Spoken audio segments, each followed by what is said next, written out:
சுதாஸ் ரெசிபிக்கு இன்னைக்கு 1 கப்பு தேங்காய் வச்சு சட்னி அரைக்க போகிறேங்க. 1 கப்புனா 1 முடி தேங்காய் நீங்கள் அந்த அளவுக்கு எடுத்துக்கோங்க.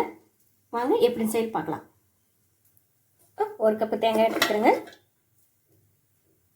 இல்லை 1 துண்டு இஞ்சி, 1 பல்லு பூண்டு, 2 கருவேப்பிலை, இது 2 ஸ்பூன் அளவு, பெரிய ஸ்பூனில் 2 ஸ்பூன் அளவு பொட்டுக்கடலை, 2 பச்சை மிளகாய். நீங்கள் காரத்துக்கு ஏற்ற மாதிரி இன்னொரு பச்சை மிளகாவோ கூட்ட குறைச்சா சேர்க்கலாம்.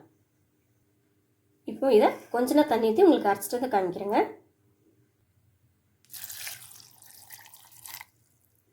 அரைச்சிட்டு வந்துட்டேங்க. வேறு பாத்திரத்தில் மாற்றிட்டு உங்களுக்கு காமிக்கிறேன்.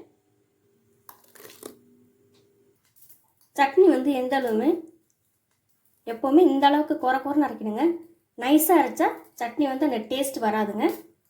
இதுக்கு இப்போ ஒரு தாளிப்பு கொடுத்துக்கலாங்க.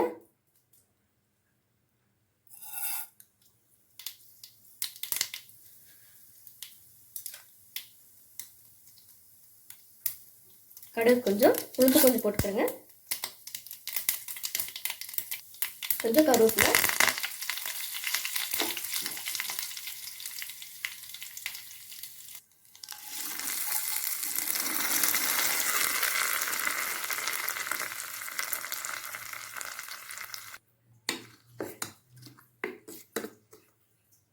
இதுக்கு தேவையான சால்ட் சேர்த்துக்கலாங்க.